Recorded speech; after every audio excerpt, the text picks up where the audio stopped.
오늘 우리에게 주시는 하나님 말씀 마가복음 8장 22절부터 38절까지 말씀입니다. 우리 한 절씩 교독하겠습니다. 벳세다에 이름의 사람들이 맹인 한 사람을 데리고 예수께 나와 손 대시기를 구하거늘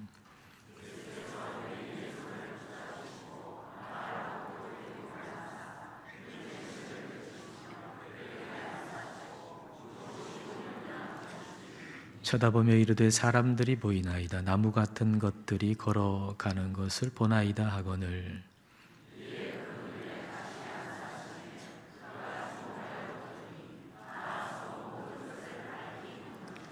예수께서 그 사람을 집으로 보내시며 이르시되 마을에는 들어가지 말라 하시니라.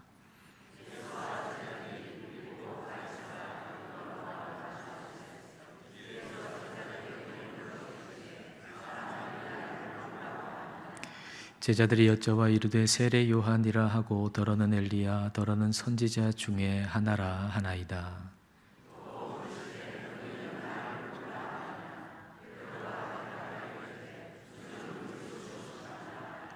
이에 자기의 일을 아무에게도 말하지 말라 경고하시고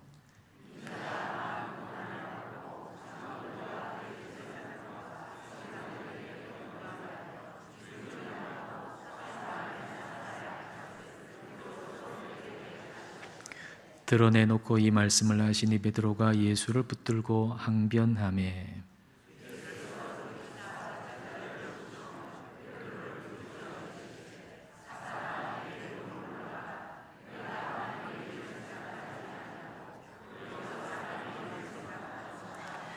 무리와 제자들을 불러 이르시되 누구든지 나를 따라오려거든 자기를 부인하고 자기 십자가를 지고 나를 따를 것이니라.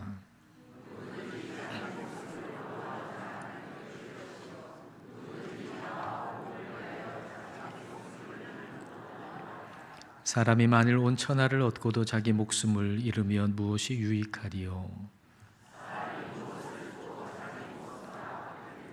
함께 읽겠습니다.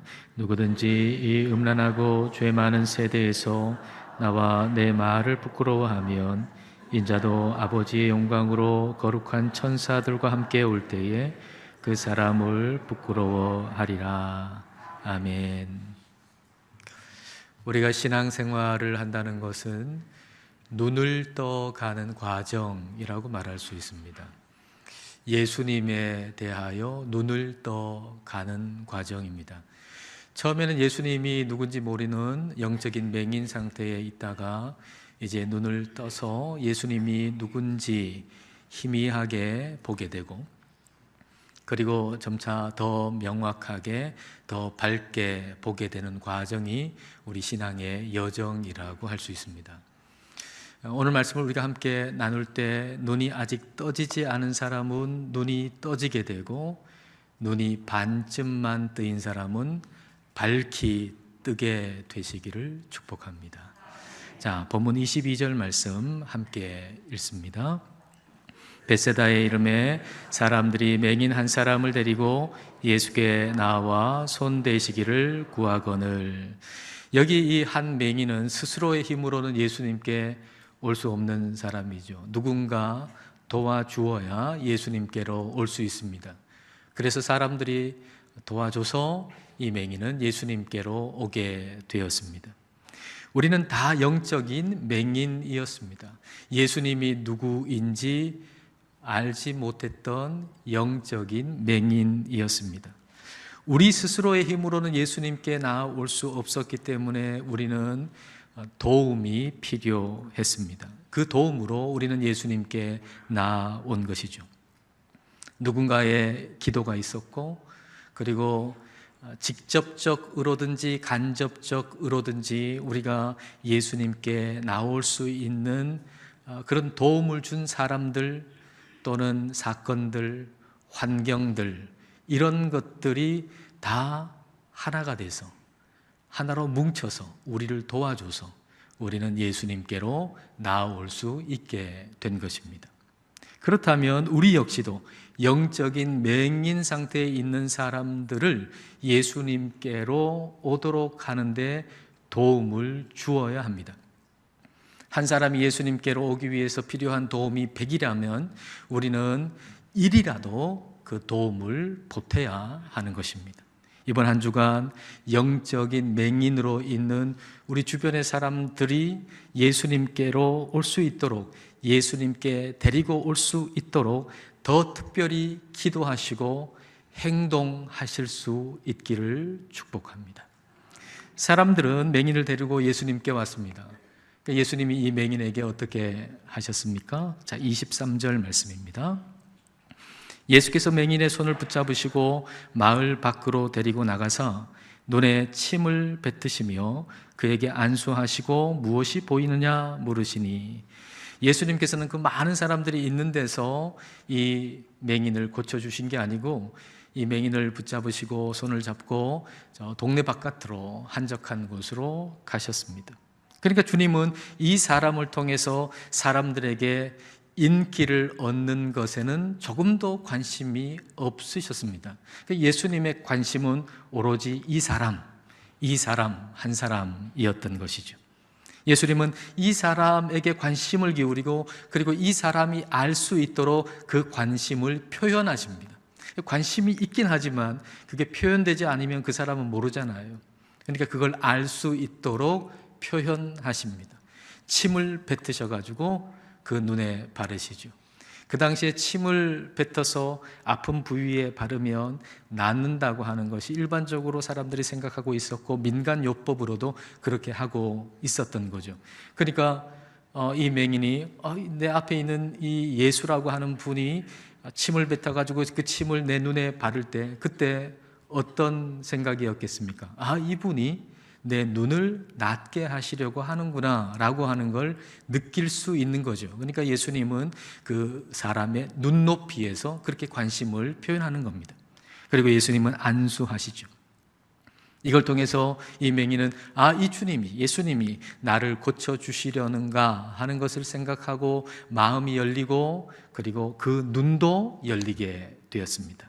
24절 말씀 같이 읽겠습니다. 쳐다보며 이르되 사람들이 보이나이다. 나무 같은 것들이 걸어가는 것을 보나이다 하거늘. 무엇이 보이느냐 예수님께서 물으시니까 사람들이 보이긴 보이는데 나무처럼 보이는 거예요. 나무들이 걸어가는 것을 봅니다. 그렇게 말하죠. 눈을 뜨긴 떴는데 흐릿한 겁니다. 사람들이 나무처럼 보이는 거죠. 그래서 예수님께서는 한 번 더 안수해 주셨습니다. 여러분, 이것은 아주 특별한 방법의 치유죠. 성경의 그 어디에도 예수님이 이런 방법으로 치유하시지 않으셨습니다. 치유하실 때 한 번에 낫죠. 눈이 먼 사람도 한 번에 나았고, 그리고 말 못하는 사람도 한 번에 나았고, 만나서야만 치유한 게 아니고 만나지 않아도 말씀만 하셔도 단번에 나았죠.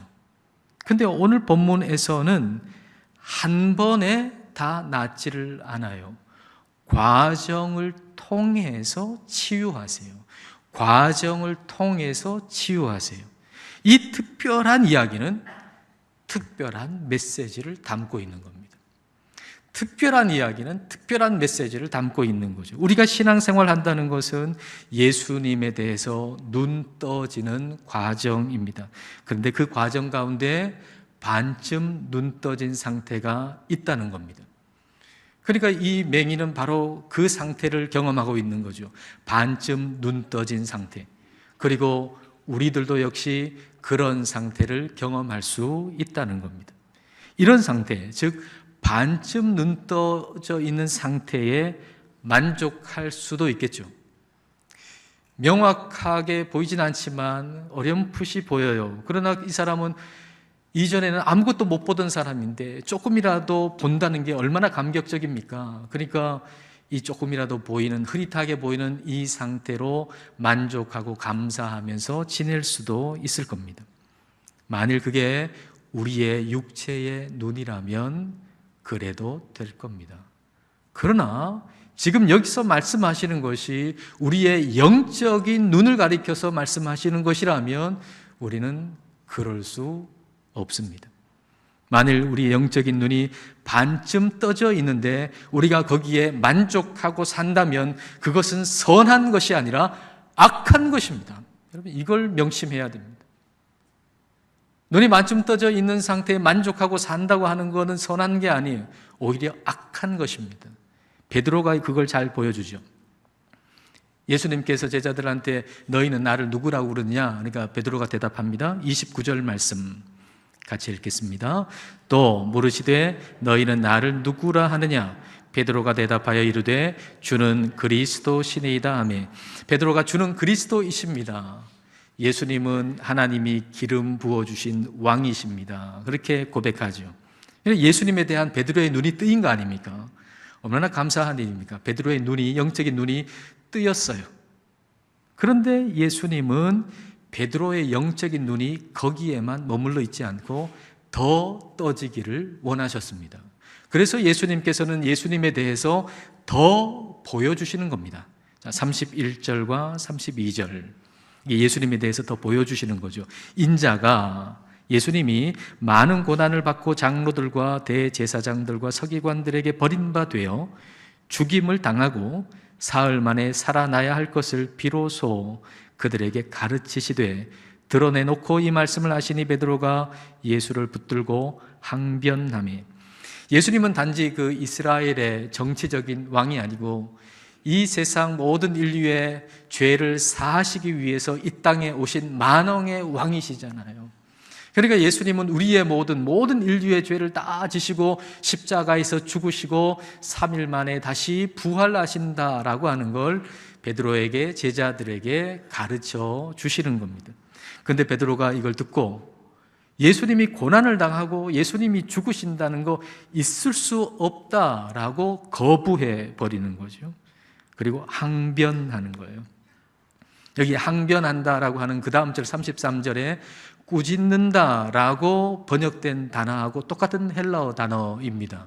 그러니까 이 베드로가 예수님한테 예수님 십자가를 져서는 안 됩니다. 당신은 왕인데 무슨 십자가입니까? 무슨 고난입니까? 그런 고난은 없습니다. 없어야 합니다. 라고 말하는 정도가 예수님을 아주 꾸짖는 정도로, 간청하는 정도도 아니고 그냥 선생님처럼 꾸짖는 그런 강도로 얘기했다는 얘기입니다. 자, 여기서 우리가 알 수 있는 것은 주님이 누구신지를 볼 수 없는 맹인의 상태도 위험한 것이지만 눈을 반쯤 뜬 상태로 만족하고 있는 것도 매우 위험한 상태라는 걸 알 수 있습니다. 베드로는 눈을 반쯤 뜬 건데 다 뜨고 있다고 생각한 거죠. 그래서 고집을 부리는 거예요.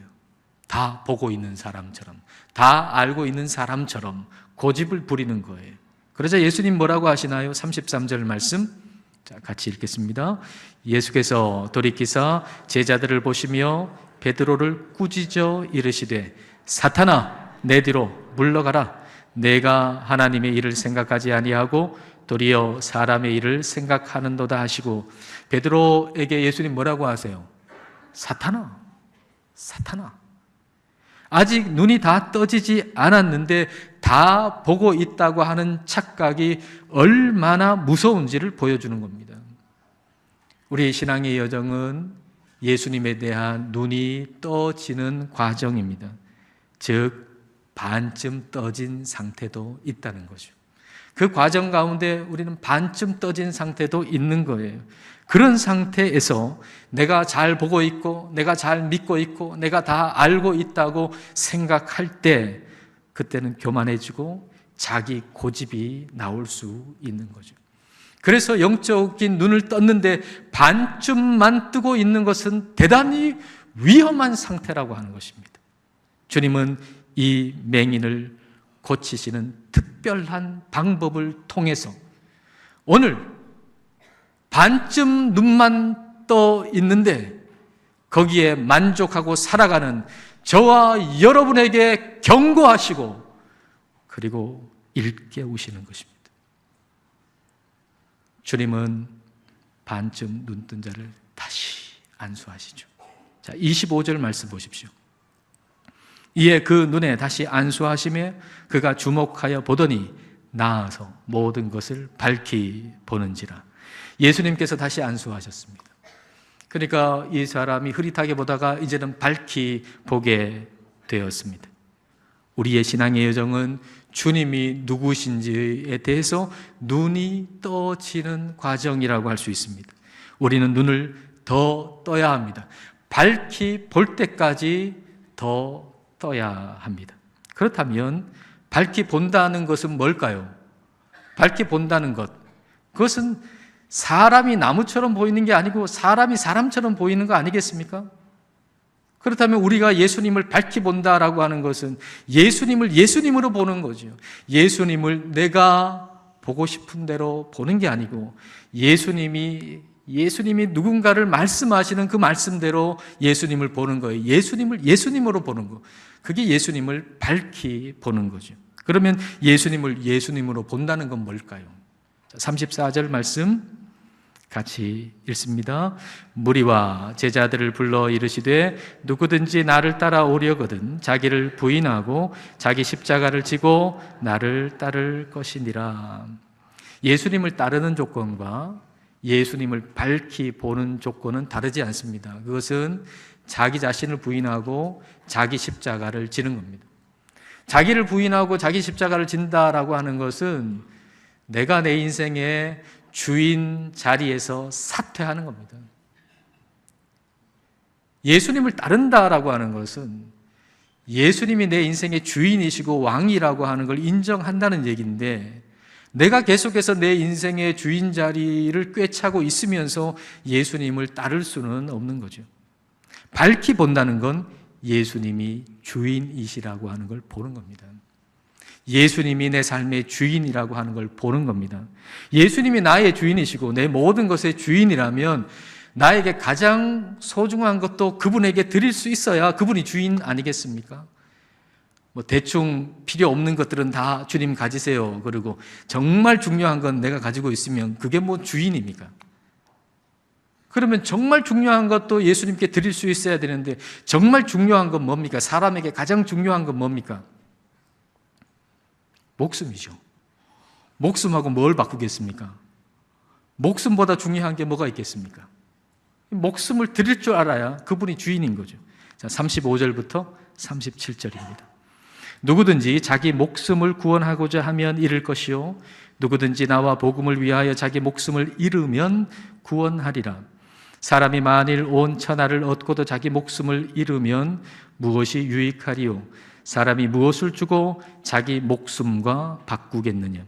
목숨은 가장 중요한 건데 목숨하고 바꿀 수 있는 게 뭐가 있겠어요? 가장 중요한 건데 내 목숨을 내 것이라고 움켜잡고 살아가면 그 목숨 잃어버릴 것이고, 그러나 우리 주님과 주님의 복음을 위해서 내 목숨을 주님께 드리면 그 목숨을 얻을 거다, 구원받을 거다, 그렇게 말씀하고 계신 거죠.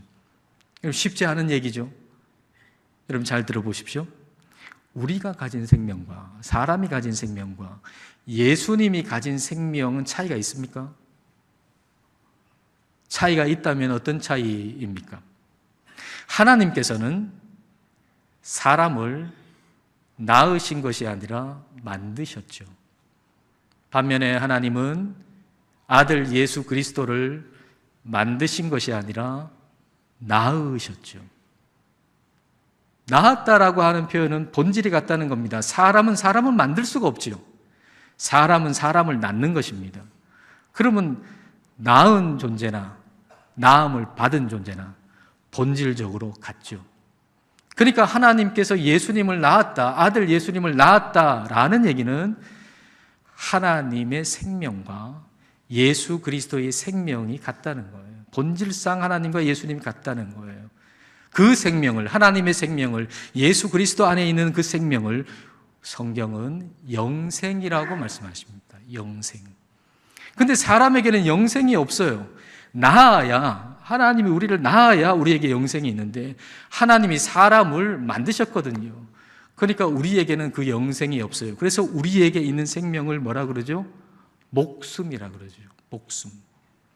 근데 그 목숨은 유한해요. 한 100년 남짓 되면 끝나요. 허무하게 다 끝나버리는 거예요.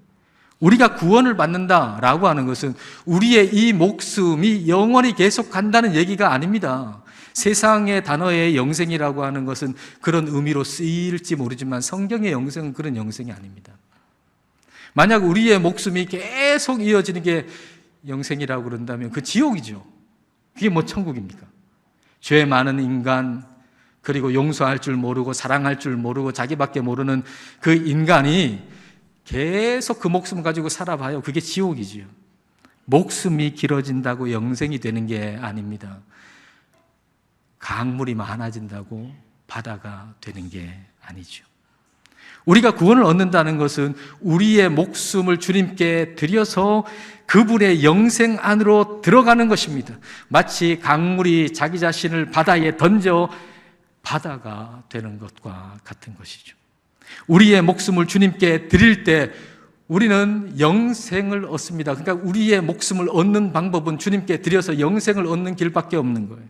영생은 하나님의 생명인데 우리가 영생을 얻는다는 얘기는 우리의 존재가 하나님이 만드신 존재가 아니고 하나님이 낳으신 존재가 된다는 거예요. 이거 얼마나 놀라운 일입니까? 하나님이 만드신 존재가 더 이상 아니고 하나님이 낳으신 존재가 돼서 내 안에 하나님의 생명, 예수 그리스도의 생명이 내 안에 들어온다는 얘기입니다. 다시 말하면 하나님이 낳으신 예수 그리스도와 같게 된다는 겁니다. 저와 여러분의 안에 영생이 있으면 예수 그리스도와 같게 된다는 겁니다. 예수님 믿는다라고 하는 거, 영생을 얻었다라고 하는 것은 이전보다 뭐 좀 착해지고 이전보다 좀 더 근사해지고 이전보다 좀 더 좋아지는 것이 아니라 완전히 새로운 존재, 예수 그리스도와 같게 되는 겁니다. 우리 하나님은 하나님의 때에 저와 여러분을, 영생이 있는 저와 여러분을 예수 그리스도와 같게 하실 것입니다. 그러므로 우리가 우리의 목숨을 주님께 드리는 것보다 더 수집 맞는 일은 없죠. 우리의 목숨을 드려 우리 영생을 얻게 되기 때문이죠. 근데 이 진리에 대해서 눈을 뜨지 못한 사람들은 그 목숨을, 그것도 하나님이 다 선물로 주신 건데 자기 거라고 꼭 부여잡고 자기만 위해서 살잖아요. 한 시간도 하나님께 드리질 못하잖아요. 그렇게 100년을 살아본들 그 목숨이 무슨 의미가 있어요? 다 허무하게 끝나버리는 거죠. 그래서 영생이 없는 사람은 100년을 산들 200년을 산들 끝날 때 허무한 거예요. 밝히 본다는 것은 목숨만 보는 게 아니고 영생을 보는 거예요. 영생을 보는 거. 우리가 예수님처럼 되는 날, 그분이, 예수님이 영광 가운데 우리에게 오시는 날, 그날을 보는 것, 그게 밝히 보는 것입니다. 38절 말씀 보십시오. 자, 함께 읽겠습니다. 누구든지 이 음란하고 죄 많은 세대에서 나와 내 말을 부끄러워하면 인자도 아버지의 영광으로 거룩한 천사들과 함께 올 때에 그 사람을 부끄러워하리라. 음란하고 죄 많은 세대는 지금 이 세대입니다. 다시 말하면 예수님이 누군지를 모르는 맹인들이 대다수를 차지하는 세대. 그 세대 가운데 우리는 눈 뜨고 살잖아요. 근데 모든 많은 사람들이 맹인으로 살고 있는데 눈 뜨고 산다는 거 참 괴로운 일입니다. 어떤 영화를 보니까 말이죠. 다 병들어가지고 다 맹인이 됐어요. 나도 못 보고 저 사람도 못 봐요. 근데 딱 한 사람만 눈 뜨고 있는 거예요. 근데 나도 못 보고 저 사람도 못 본다고 생각하니까요, 이 사람들이 자기 마음대로 하는 거예요. 자기 욕망대로 하는 거예요. 저 사람 본다고 생각하니까 좀 도덕적으로 살았던 사람도 이제는 나도 눈 멀었어요. 저 사람도 눈 멀었어요. 아무도 못 봐요. 그러니까 자기 마음대로 자기 욕망대로 사는 거예요. 그걸 자유, 그걸 편안하고 좋은 것으로 여기는 거죠. 근데 눈 뜨고 있는 사람은, 눈 뜨고 있는 한 사람은 너무 괴로운 겁니다. 그런 상태로 살아가는 사람들을 본다는 게 너무 괴로운 겁니다. 우리는 눈먼 자들이 살아가는 세상에서 눈 뜨고 살아가는 사람들이거든요. 그래서 눈 뜨고 살아간다고 하는 게 너무 괴롭고 힘들어서 아예 눈 감고 살자라고 생각할 때가 있죠. 교회에 와서 잠깐 반쯤 눈 떴다가 이제 출근할 때가 되면, 그리고 세상에 내 삶의 자리에 가면 아예 눈 감고 살아가는 겁니다. 이게 바로 주님과 주님의 복음을 부끄러워하는 거예요. 주님과 주님의 복음을 하찮게 여기는 거예요. 교회에 와가지고 반쯤 눈 뜨고 예수님이 누군가 흐릿하게 한번 보다가 이 세상에 나가가지고 출근해가지고 가면, 세상의 자리에 가면 거기서 눈 감아버린다고 하는 것은 예수님의 복음을 부끄러워하기 때문에, 그걸 하찮게 여기기 때문에 그렇게 하는 거 아니겠습니까? 주님은 이에 대해서 경고하시는 겁니다. 눈을 반쯤만 떠서 사람을 나무처럼 보듯이, 사람의 가치와 나무의 가치가 어떻게 똑같겠습니까? 그러나 눈을 반쯤 뜨니까 사람의 가치를 나무처럼 보는 것 아닙니까? 그처럼 눈을 반쯤만 떠서 예수님을 하찮게 여기면, 예수님을 부끄러워하면 우리 주님이 다시 오실 때 너도 하찮게 여긴다는 거예요. 우리가 예수님을 하찮게 여기고 살면 우리 주님 다시 오실 때 우리 주님이 나도 하찮게 여긴다는 거예요.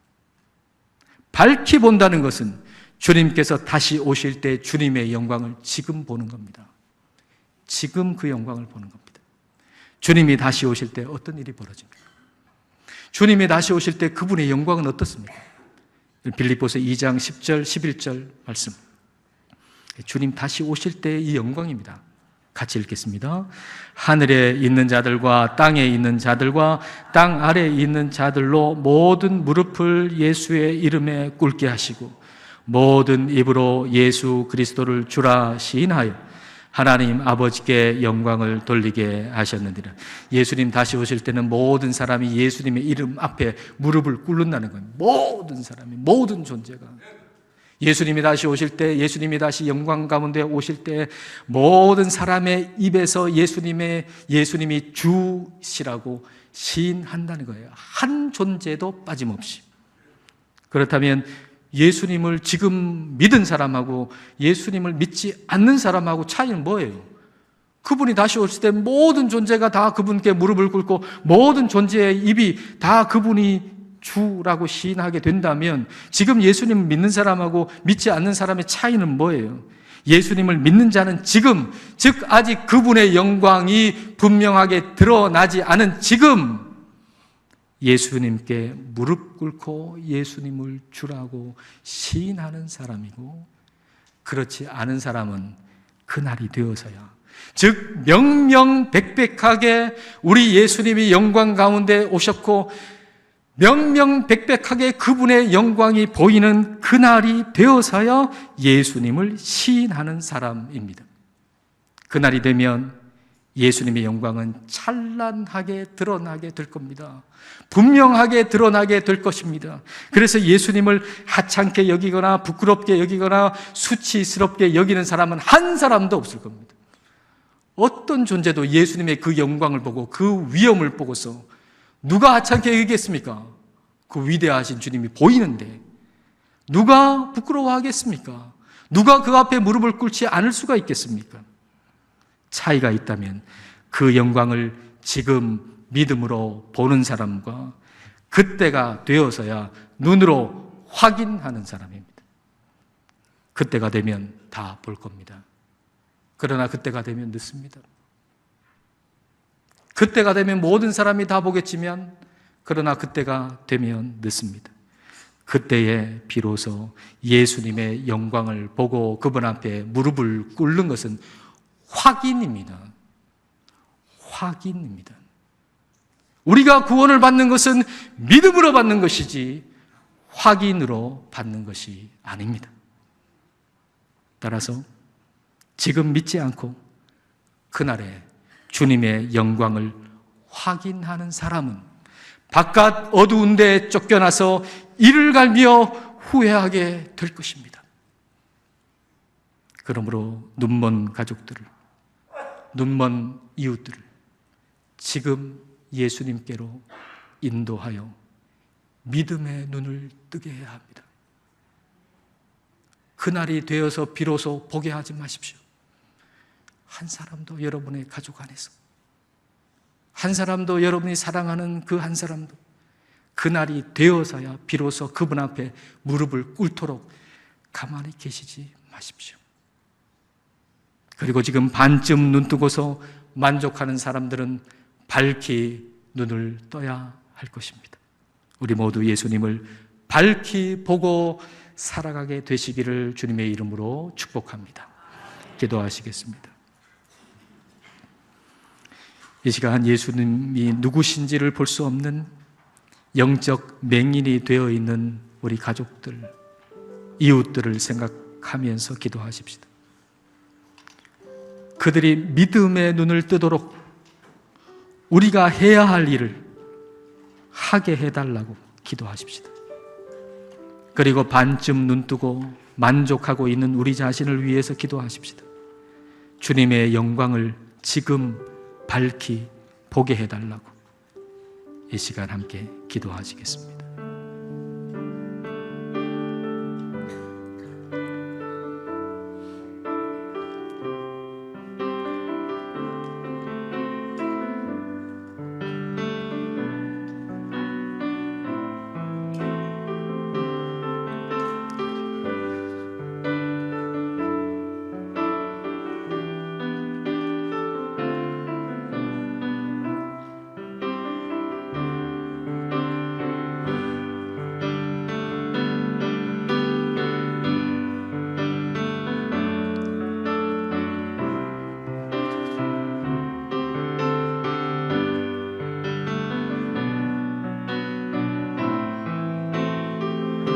하나님 아버지, 저희들의 눈을 뜨게 하셔서 예수 그리스도가 누구신지를 보게 하심을 감사드립니다. 그러나 반쯤 눈을 뜨고서 다 보고 있는 것처럼 착각하고 있는 것은 아닌지 저희 자신을 살펴봅니다. 교회에 올 때에는 눈을 반쯤 떴다가 우리의 삶의 자리에 가서는 눈 감고 살고 있지는 않은지 살펴봅니다. 주님, 눈을 반쯤 뜨고 사는 저희를 불쌍히 여기시고 다시 안수하여 주옵소서. 다시 성령의 충만을 주옵소서. 그리하여 주님의 영광을 밝히 보게 하옵소서. 눈을 흐릿하게 뜨고서 사람을 나무처럼 보듯 일상의 삶에서 예수님을 하찮게 여기며 예수님과 복음을 부끄러워하지 않게 하옵소서. 성령님, 우리에게 예수님이 누구신지를 밝히 보게 하셔서 아직 영적 맹인으로 있는 가족들과 이웃들의 믿음의 눈이 떠지도록 우리가 해야 할 일을 담대히 행할 수 있게 하옵소서. 예수님 이름으로 기도드립니다. 아멘.